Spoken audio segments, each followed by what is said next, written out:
મિત્રો આ મારા પપૈયાવાળા ખેતરની પણ હું આપને મગફળી બતાવું। 1 જુલાઈનું વાવેતર કરેલું છે। આજે 16 ઓગસ્ટ 2026 થઈ, 46 દિવસ પૂરા થયા। આ પપૈયા જે ખેતરમાં મેં વિડીયો બનાવેલો અને રોટરી મારેલી પપૈયામાં, એ જ પપૈયાવાળા ખેતરની અંદર હાલ તમે મારી 24 નંબર વેરાયટીની મગફળી જોઈ શકો છો।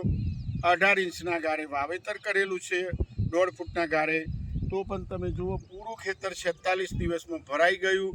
હજુ પણ પપૈયાના અવશેષ અંદર તમને જોવા મળશે। આ બતાવું, કેમેરામેન બતાવવા, પપૈયાના અવશેષ તમને જોવા મળશે। આ પ્રૂફ બતાવું છું મિત્રો, તમને પૂરા ખેતરમાં જોવા મળશે, કારણ કે મોટા ઝાડ હોય એટલે એના અવશેષો તો હોય। અને મગફળીની ગ્રીનરી પણ તમે જોઈ શકો। આમાં 5 દિવસ પહેલાં સલ્ફરનો મેં સ્પ્રે કરી દીધો છે।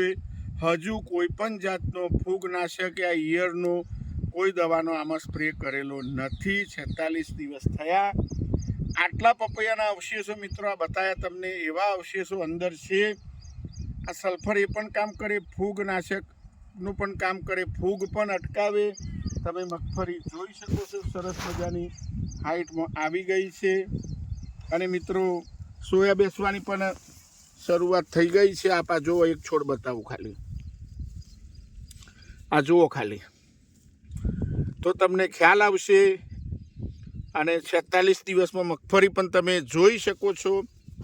તો આ રીતના તમે પણ લિક્વિડ ખાતરોનો યુઝ કરી શકો છો। ફરીથી ખેડૂત મિત્રો કહી દઉં, પાયાની અંદર આની અંદર કોઈ ખાતર અમે મગફળીમાં વાપરેલું નથી અને કોઈ પણ ખેતરમાં વાપરતા નથી।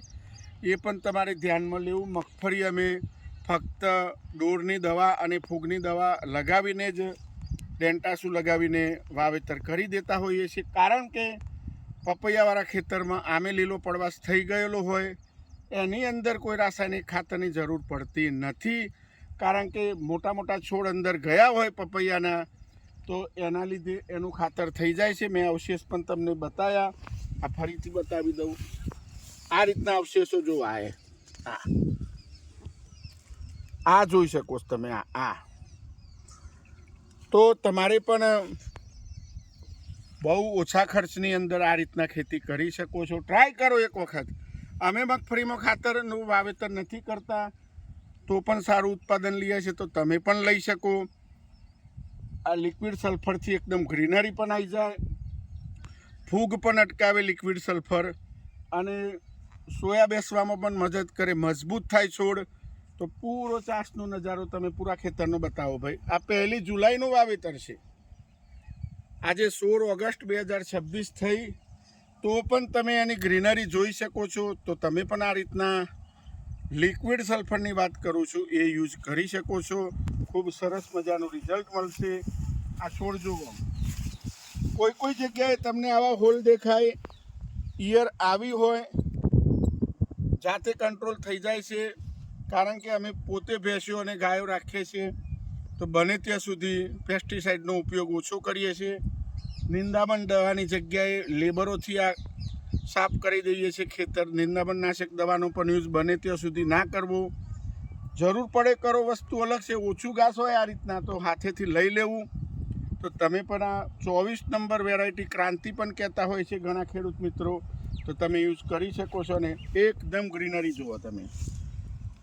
નહીં તો પપૈયાના અંદર અવશેષો હોય તો ઘણાના મનમાં એમ હશે કે ફૂગ લાગી જાય લાકડાના લીધે, અંદર લાકડા જેવા અવશેષો હોય, રેસા હોય, પણ સલ્ફર આપી દો એટલે એનો પણ કંટ્રોલ થઈ જશે। સોયા મજબૂત બેસશે અને તેલની ટકાવારી વધશે, અને દાણો દબાવો તો એકદમ મજબૂત થશે। જે દિવસ દાણો તૈયાર થાય એ દિવસ પણ હું બતાવીશ। હજુ તો આને 46 દિવસ થયા છે। આ જે બી વિડીયો બનાવું મિત્રો, એ મારા ખેતરની અંદર બનાવતો હોઉં છું, એ તમારે ધ્યાનમાં લેવું। અલગ અલગ ખેતરમાં અલગ અલગ તારીખે વાવેતર કરેલું હોય, એ રીતના હું આ વિડીયો બનાવતો હોઉં છું। આ ખેતરની વાત કરું તો આ મારું 3.5 એકરનું અને બીજું 7 એકર અહીંયા મગફળી છે, બીજું 11 એકર છે। અલગ અલગ જગ્યાએ વાવેતર હોય એ પ્રમાણે હું વિડીયો બનાવતો, અને પૂરી ગ્રીનરી જુઓ તમે ખાલી। તો મિત્રો તમે પણ આ રીતના યુઝ લિક્વિડ સલ્ફરનો કરી શકો છો।